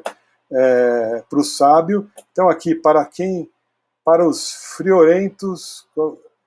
friorentos lenha, para os calorentos sombra, para quem lê super interessante, né? Então, para os caras que gostam de ficar na superfície da informação, isso daqui é lenha ou é sombra. E para aqueles que leem super interessante, mostra aqui toda a utilidade, usa árvore para desenhar esquemas malucos aí sobre informação, né, com detalhes, etc. Aqui outra marca que se posiciona nesse eixo é a IBM. Esse eu achei uma excelente ação, Smart Ideas for Smart Cities, né, ideias inteligentes para cidades inteligentes. Aí mostra esse outdoor banco, né, com a pessoa ali sentada direitinho. E, normalmente, a imprensa usa muito, né, as revistas, o Mundo Não Para, Invista em Informação, transitam muito por aqui. O governante, aqui a gente já está indo para o coletivo, turma, está na fronteira ali, já passou para o outro lado, né? O poder não é tudo, é só o que importa. Então, o governante está no eixo de ordem social, ele quer controle. Os medos dele são ter ruína financeira, doença, o caos incontrolável na sociedade, né? E esse arquétipo ajuda ele a se sentir seguro, a ter controle. Controle é igual a segurança, né? Gestão. Então o governante está no comando e no controle sempre. É típico dele ser mostrado como um indivíduo extremamente responsável que joga muitas responsabilidades importantes. No marketing, os produtos e serviços que estão relacionados a esse arquétipo encorajam a administração desses encargos de modo adequado, reafirmando o poder, o prestígio e o status do cliente ou do consumidor. Então, o que entra aqui no governante? Os cartões de crédito, principalmente os blacks, todas as instituições financeiras, algumas marcas de computadores, né? Os produtos normalmente são destinados à classe A. Aqui entra o uísque também, né? Bebidas caras, hotéis caros, sempre falam carros caros, Mercedes, eles vão falar para o governante. Então, é muito focado. Então, aqui toda a narrativa dos cartões Black, de quase todas as marcas de cartão de crédito. Aqui eu achei uma peça super interessante da Keep Walking. Eu acho muito legal a história dos whiskies. Se você vê as marcas de whisky mais antigas, elas não...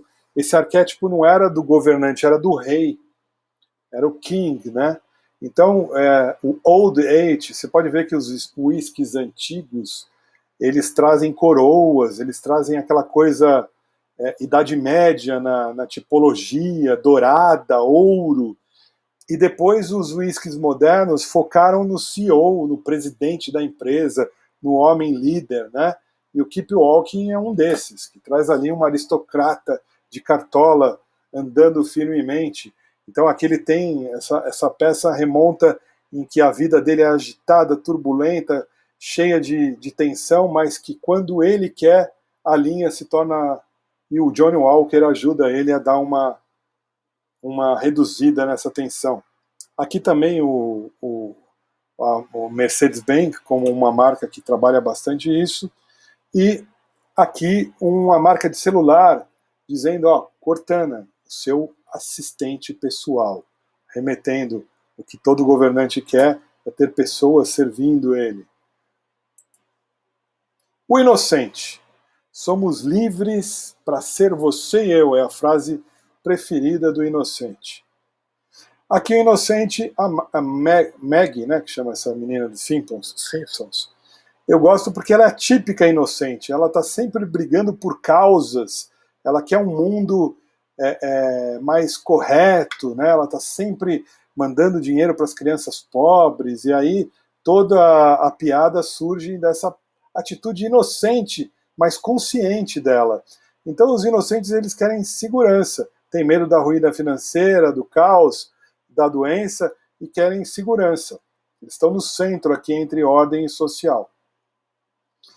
O inocente, ele é atraído pela certeza, ele gosta de ideias positivas e de ter esperança numa vida melhor, nas coisas melhores.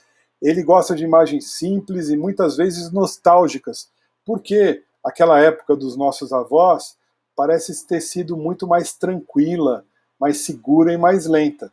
E ele é um cara que não gosta muito de mudanças, né? Então, no marketing, o consumidor, quando ele quer ter a certeza de um produto, do serviço da empresa, tem que ser um serviço, um produto que cumpre tudo que ele diz que ele faz. Né? Então, esse pessoal que está nesse eixo do arquétipo do inocente, se você vende uma coisa e entrega a outra, ele é um cara que vai se frustrar com a marca. Né? E ele é um cara também que se fideliza muito à marca, mas essa marca tem que trabalhar esses valores o tempo todo. Então, esse inocente, ele luta pelas grandes causas também, ele luta pelo bem. Lembra que ele está no eixo do coletivo. Então, as questões morais, a questão de ganância, de cobiça, essa coisa que para o eixo do ego, às vezes, pode ser até positiva, para o lado do inocente ela já não cola muito. Então ela não quer perceber e se relacionar com uma marca que se demonstra ser muito gananciosa nas atitudes do dia a dia. Então aqui a Coca-Cola sempre ainda resgata aquele valor antigo, né, da Coca-Cola retrô. O McDonald's brinca com isso, com as ações que ele faz, com as campanhas que ele faz também para o inocente. A Disney trabalha demais o inocente, de resgatar a criança interior. Aqui você está na terra que você nunca precisa crescer, né, do conservadorismo. Aqui um post da Coca-Cola, olha lá, pegando uma causa. As mulheres já conquistaram muita coisa, mas é claro que tem espaço para muito mais. Neste Dia Internacional da Mulher, vamos sentir o sabor de tudo que já mudou e do que ainda está por vir. Mulheres competindo nas Olimpíadas e mostra, com a curva da Coca-Cola, o crescimento da participação das mulheres. Então, como disse, o inocente gosta das boas causas, né, das causas que são justas. O cara comum. Todos os homens e mulheres são criados iguais. Esse é bem coletivo, né? Ele está ali, bem entre a ordem e a liberdade no eixo do social. Ele também tem o medo do financeiro, da doença e do caos, e ele quer se sentir seguro. Mas só que a segurança para ele é pertencer ao grupo. E para pertencer ao grupo, ele é mais isento, né? Então, ele é um ativo com um cara comum, ele usa roupa simples, ele está sempre alinhado com o que é mais popular, mesmo tendo bastante dinheiro, ele vai pôr lá a calça jeans, a camiseta branca e o tênis, ele vai gostar do All-Star. O All-Star fala muito pro cara comum. As marcas, tem muitas marcas de roupas que se perduram nos cabides aí porque vendem pro cara comum. Falará de modo coloquial, ele não gosta do elitismo, então ele é um cara que não joga muito do lado do governante, não vai comprar o produto do governante, ele vai achar piegas, e o objetivo dele é fazer parte de grupos. Então esse arquétipo, ele não gosta de coisas artificiais, de discursos muito fantasiosos, né? E ele vai sempre valorizar o nivelamento entre as pessoas, independente de classe social, religião e cultura. Então a gente vê muitas marcas usando esses caras comuns aqui nas interações. A Kit Kat nos Estados Unidos usa muito isso. Então ela põe a pessoa comum como garoto propaganda e joga um give a break. Cara, descansa um pouco. Como um Kit Kat, qualquer um come um Kit Kat. A IKEA, que é a Tok lá na Europa, ela também trabalha a família comum, né, o cara comum dentro da família. Aqui ela está mostrando a família interagindo no banheiro, no dia a dia, uma situação cotidiana, uma família comum de classe média. E aqui no Kit Kat brasileiro, eu fui dar uma olhada lá, tem aqui até uma interação deles com o público, que é 100 estruturas com esse delicioso Kit Kat de limão, e você já experimentou? Para cego ver, uma imagem colorida mostra um menino segurando um Kit Kat de limão. No rosto de menino há um filtro de cachorro com orelhas e focinho no rosto do rapaz. No fundo, há uma espécie de papel de parede com desenhos de cactos, limões, pano. Ele vai descobrir que esse é o cara comum, brincando com rede social, mostrando para os outros, né? Não tem nada que destaque. Em final, o prestativo. Ele ama ter seu próximo como a ti mesmo. Ama teu próximo como a ti mesmo, né? Então, o prestativo, ele já está para o eixo entre o social e a liberdade, né? Então, o prestativo, ele não quer pertencer a um grupo e se moldar aquele grupo. Ele já tem um pouco mais de liberdade de expressão e ele busca, com o seu conhecimento, com as suas habilidades, a prestar um serviço, né, a cuidar das pessoas, do jeito que ele é. Então, por isso ele está mais para o eixo da liberdade. O prestativo, ele, como eu disse, é altruísta, ele tem compaixão, ele é generoso e ele sempre quer se engajar na defesa do coletivo. Então, qualquer atividade relacionada à prestação de serviço, para indivíduo, para pessoas, para grupos, organizações, concertos, ONGs, limpezas de moradia, de ruas, oficinas, trabalhos coletivos em grupos, ele vai estar gente. Então, para o prestativo, considera-se eficaz um marketing que leva em consideração as inquietações do consumidor direcionada aos outros. Então, esse cliente, nesse caso, ele deve ser exposto como tendo preocupações com os demais. Então, você se preocupa com o próximo, né? Então, você está do nosso lado. Aqui a gente tem, desde muito tempo, a Faria Láctea descobriu isso. Aqui a Unicef com abordagem um por todos e todos por zero. Então, falando das crianças que morrem por causas evitáveis, juntos queremos chegar ao zero. Então, buscando aí um engajamento, pegando justamente a pessoa que acredita nisso. Recentemente, o Porto Seguro teve um adesivo para colar no carro também de campanha de trânsito, para cada um fazer a sua parte para um benefício coletivo. Aqui, de novo, o Vic Vaporub, uma propaganda que sempre mostra alguém cuidando de alguém com os medicamentos. E um post da Porto Seguro. Cuide-se, conte sempre com a gente, né? Aqui, no caso, eu cuido de você. Eu, Porto Seguro, cuido de vocês. O amante, só tenho olhos para você. O amante é bastante usado, a gente vai reconhecer em bastante marca. Ele está no meio do eixo social e liberdade. E o amante, ele pode ter contexto sexual, mas ele pode não ter o contexto sexual. Ele pode ser algo em relação... Eu cuido intimamente de você, com carinho, com atenção. Eu posso cuidar do meu amigo, eu posso cuidar do meu filho, eu posso cuidar da minha mulher, ou eu posso ser posso ter o o arquétipo do bom amante também. Então o amante é o tipo que vai criar uma conexão mais profunda, mais calorosa, mais íntima. Você vê o próprio sorvete, aquele sorvete mega, né? Eu sempre confundo, eles jogaram no lugar comum os dois concorrentes aí das duas marcas desse tipo de picolé. Então, tais formas de conexão, seja como namorado, amigos, como eu falei, membros da família, um vô, etc., servem para esse arquétipo. Então, os amantes preferem produtos que sejam exclusivos, raros ou customizados, feitos sob medida. Então, para quem deseja alcançar este arquétipo, precisa oferecer um excelente produto de alta qualidade e preferencialmente personalizado. O amante deseja a qualidade da marca que consome, não por uma questão de prestígio e de status como governante, mas para dizer que, você está me atendendo bem, né? Você está me gerando prazer. Então, eu não sei se vocês lembram dessas propagandas da Bauducco, e que seu Bauducco estava lá fazendo panetone, os biscoitos, e uma criança aparecia na janela, e ele convidava a criança para dentro da casa, e dava um pedaço de panetone para a criança, e mostrava como o seu Bauducco é carinhoso, e ele fez pensando em você. A Häagen-Dazs também coloca isso, a Häagen-Dazs leva você ao cinema, né, ainda mais com a promoção. A Calvin Klein e a Apple também flertando aqui, ó, qualquer pessoa a qualquer momento, quando ela fez a propaganda do iPod, é tão íntimo, né?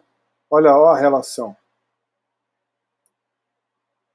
E o último arquétipo ficou a Skol para o finalzinho. Se eu não puder dançar, não quero tomar parte da sua revolução.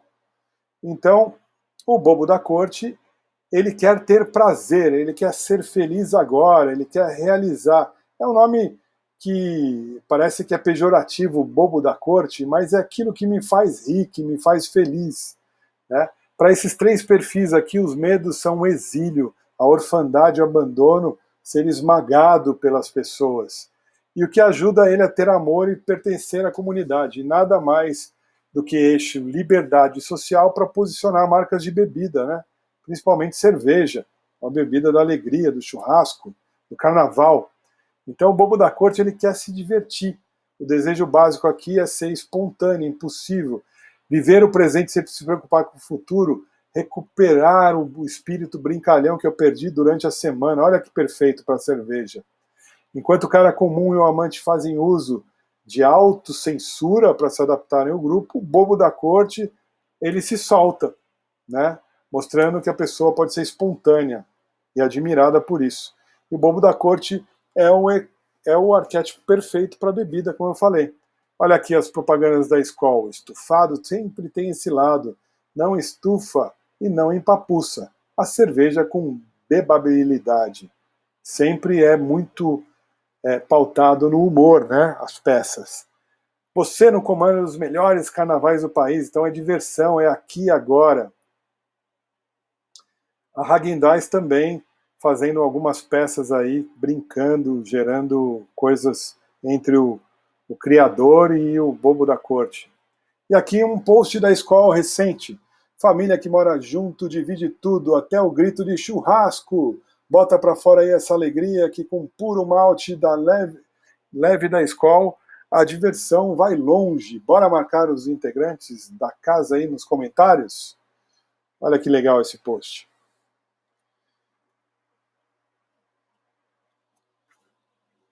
Dúvidas, pessoal, antes de a gente ir para a prática. Nosso momento interativo. O que vocês me dizem?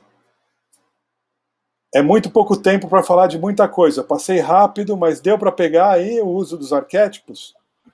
Para mim ficou bem claro, viu, professor? Ficou bem com os exemplos ainda, encaixando as marcas, falando ali, aplicado no marketing. Ficou bem claro. Bacana, né? Com aquela mandalinha que eu fiz ali para vocês, colou na mesa, vira especialista em arquétipo já, não vira? Mas imprimindo uma A4. E você acertou, hein? Você acertou o eixo do teu arquétipo, já passou na prova já. Alguém quer dar um exemplo de marca que eu não trouxe aqui, que se encaixe em algum dos arquétipos? Enquanto eu falei, vocês foram imaginando. A marca que vocês trabalham se encaixa em qual desses arquétipos? Ou se encaixaria? Nossa. Deixa eu ver. Mas esse é um exercício que vocês vão ter que responder para o chefe, hein? Olha, a cultura eu já vejo como explorador.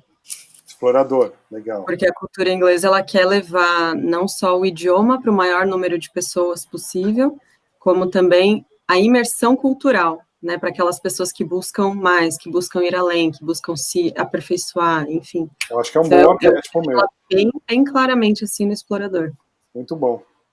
Mais alguém quer dar um exemplo que pensou aí? Quando eu estive falando?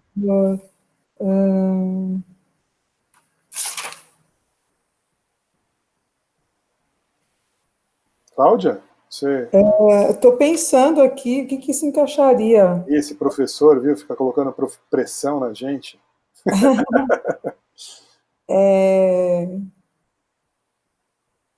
Eu não anotei aqui, mas você falou de um que era dos whiskies. Sim, eu falei das marcas antigas que traziam muito a questão do rei, da nobreza, né, nos rótulos.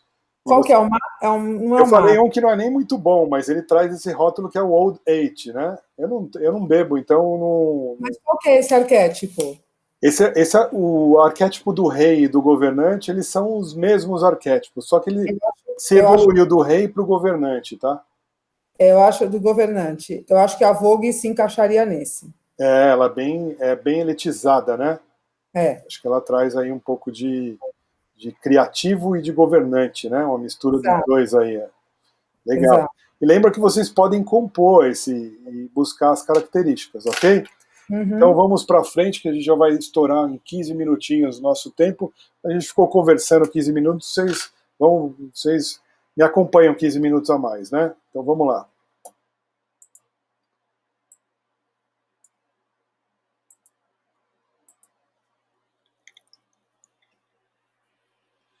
Então, pessoal, agora quando eu falo na prática, eu vou explicar para vocês mais ou menos a ordem que eu imagino aplicar dentro de um planejamento a questão do arquétipo, né, nas redes sociais. Deixa eu acabar de carregar a tela. Como isso vai funcionar na prática quando eu trouxer isso para redes sociais?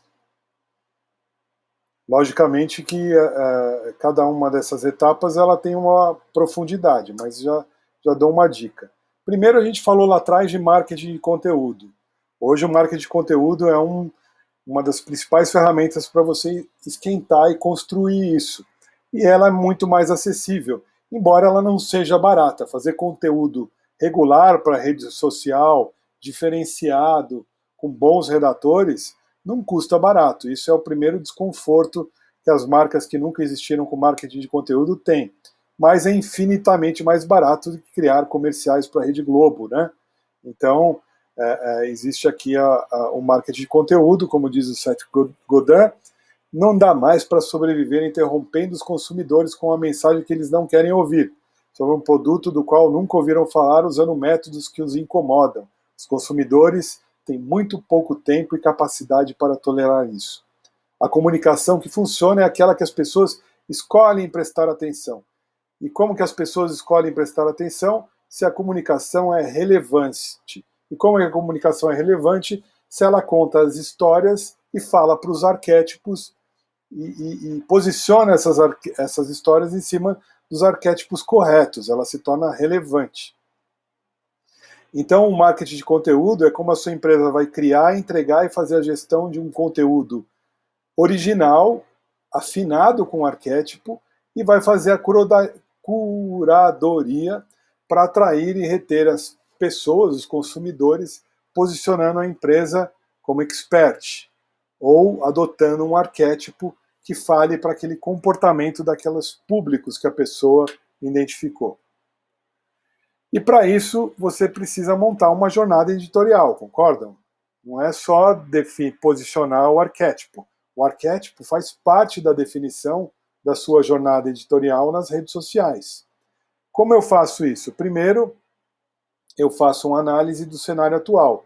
Nunca monta com achismo, sempre tenta basear com dados e fatos. Dados e fatos que vêm da onde?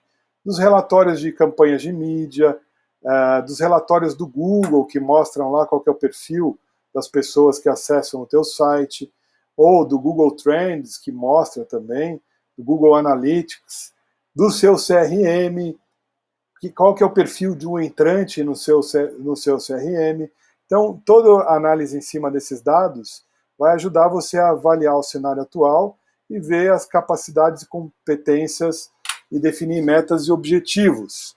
Para quê? Com essas informações, você vai começar a criar suas personas, que vão ser os nichos que você encontra dentro dos seus targets, como eu disse assim.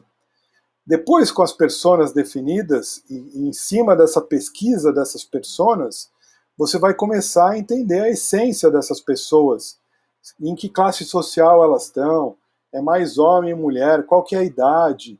Você pega as informações que você tem ali, ou pode promover pesquisas, em várias ferramentas de pesquisa online para você fazer também, porque não vem, cuidado para não trazer um arquétipo dentro da sua empresa, da sua agência, sem uma defesa factível. Para aí você vai pegar a minha mandala ali, com as informações que eu trouxe, comprar o livro e fazer a defesa do arquétipo que vocês entenderam aí, um dos 2 arquétipos que a gente conversou aqui hoje. Tendo os arquétipos e as personas, você já pode imaginar como a tua empresa, com aquele arquétipo, então olha, como que é a narrativa de um herói falando com o meu público dessa persona? Como que um herói incentiva essa pessoa a romper as barreiras dela? Ou como a minha empresa, que é um amante, vai falar com essas personas? Qual que é o cuidado que eu tenho que ter com você? O tom? Então, fazendo esse exercício da definição do arquétipo e imaginando a narrativa das histórias que eu vou ter que construir para que esse arquétipo fale com as personas que eu defini antes dos arquétipos, então personas vêm antes, tá? Aí eu vou criar um manual de voz e tom da minha marca. Então, como é que a marca fala? É um tom mais formal, mais coloquial? Quais são as frases, exemplos de redação? Mesmo porque, se eu não tiver esse manual de voz e tom, você muda de agência, troca lá os redatores, eles vão começar a criar narrativas diferentes se você não tem esse controle.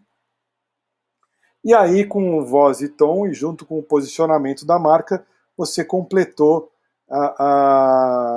essas fases que você precisa passar para saber como se comunicar e olhar depois para a jornada do consumidor, que são as etapas desde o consumidor que não conhece a tua marca, aquele que já entende que existe um problema e que ele precisa buscar uma marca para resolver, aquele que já conhece a tua marca e está buscando quais são os diferenciais e as sinergias que ele tem com a tua marca, ou até aquele que quer comprar hoje que precisa de preço, né? Então, eu vou aí olhar para a minha jornada do consumidor e já vou ter uma dica preciosa aqui de como eu abordo ele no voz e tom da marca.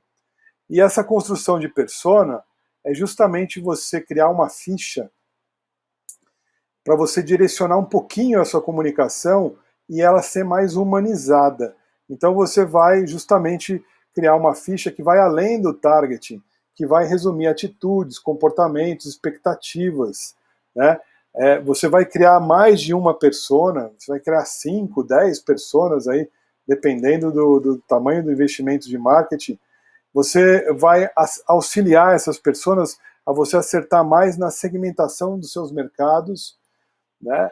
E vai oferecer uma visão clara dos desafios, dos problemas e expectativas, né? Aqui um exemplo de uma ficha simples de persona, onde eu descrevo a Denise Dourado, uma pessoa fictícia. Então, qual que é o objetivo dela? É crescer na carreira, aprender tecnologia, se tornar uma diretora, né? Ela tem 26 anos de idade, ela trabalha numa loja de discos, ela é uma ficha antiga aqui, vai. Ela trabalha numa empresa de música, né? Do meio artístico. Ela é solteira, então ela quer crescer, ela quer aprender tecnologia para ela crescer na carreira, para se tornar uma diretora. E quais são as frustrações dela? Ela não gosta de que furem com ela com os cronogramas, de perder informações. ela está dentro da área de TI nisso, ela não gosta de comunicação fraca. Quais são as motivações dela, né? Incentivos, medos, conhecimento, um pequeno biografia de como eu acho que ela é, né? Que tecnologia ela se interessa, então você vai acrescendo detalhes para as pessoas, para aí você imaginar, bom, se eu escolhi um mago, como o mago conversa com a Denise? Como o amante conversa com a Denise? Qual o arquétipo que tem mais a ver com a minha marca?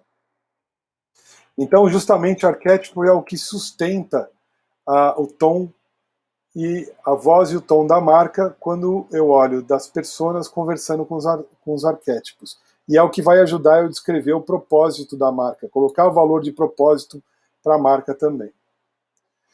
Então, em relação ao posicionamento editorial, você define a linguagem, você aí cria a agenda da construção das postagens, definindo volume e frequência, e gerencia as interações e faz o Community Manager aqui, sempre pautado pelo manual de tom e voz da marca. É isso, turma. Eu acho que é principalmente esse gráfico aqui que é a ordem correta de se definir as coisas. Analisa o material que você tem, os dados que você tem, entende os seus targets, divide ele em personas, cria as personas que representam as personas mais lucrativas para o seu negócio, acorda com a direção da casa qual que é o arquétipo que vai ajudar você a criar esse manual de tom e de voz para você conseguir os seus posicionamentos editoriais, para que você tenha uma boa agenda de posts nas redes sociais. Esses são os meus contatos, meu perfil no Facebook, no LinkedIn, o meu telefone, o meu WhatsApp. Fiquem à vontade, eu sou um cara do coletivo, eu não perco contato com os meus alunos, e todos eles me encontram aí pelas redes sociais, tanto pelo LinkedIn como pelo Facebook. Agora vamos para o momento dúvidas e despedida, né? Porque é um curso rápido, a hora que começa a quintar a gente tem que dar tchau. Pois é. Nosso melhor momento é ficar olhando exemplos, gente, é maravilhoso. Tipo, ficar linkando, essa marca é isso, aquela marca é aquilo. Muito bom. Esse é o exercício. Turma, espero que vocês tenham gostado, agradeço muito a presença de vocês. Essa ideia de pocket curso da São Paulo Digital School, eu achei muito bacana, e eu acho que coube, né, uma visão geral de arquétipos em 2 horas. Aí. Espero ter ajudado vocês a entender melhor esse assunto. Eu quero praticar essa coisa de colocar na prática, realmente, começar a fazer esse exercício, sabe? Eu acho que isso que é Tem muito vídeo na internet, material na internet, mas eu recomendo que vocês comprem esse livro, tá? Se não achar mais na Amazon da vida, vai lá direto no estante virtual e comprem antes que ele volte a ficar caro. É um livro de cabeceira para quem trabalha em marketing, eu acho que é um dos livros que tem que ter na tua casa. Beleza. Tá, eu tenho uma dúvida, Alexandre. A gente vai ter acesso a essa gravação ou algum outro material? Sim, né? A Ana tá aí, Ana Paula. A gente vão ter sim acesso por 90 dias. E o material eu vou mandar, eles também mandam em PDF para vocês. A gente manda num único e-mail o acesso à aula, o material e o certificado de todo mundo. A gente manda num único e-mail para vocês, né? Individual e-mail, mas... A aula parece que só demora umas 2 semanas aí, porque eles editam, eles cortam todas as besteiras que eu falo. Normalmente eu falo muita besteira, então vai sobrar 15 minutos de aula só, né, Ana? Nesse curso eu acho que não, Ale, porque esses são só 2 horas. Mas no dia demora um pouco mais pra gente mandar. Mas esse curso até o final da semana a gente já manda, e amanhã a gente só dá uma olhada se todas as imagens do vídeo ficaram boas, então a gente assiste de novo, e aí já vai para a plataforma e compartilha com vocês. Muito bom. Beleza. Mais uma vez, pessoal, brigadão pela presença de vocês, espero que vocês tenham gostado, contem comigo e com a São Paulo Digital School aí, em caso de dúvidas. Boa sorte para todos vocês. Obrigada. Obrigada, muito legal. Tchau, obrigado. Tchau, obrigada. Tchau, gente. Boa noite.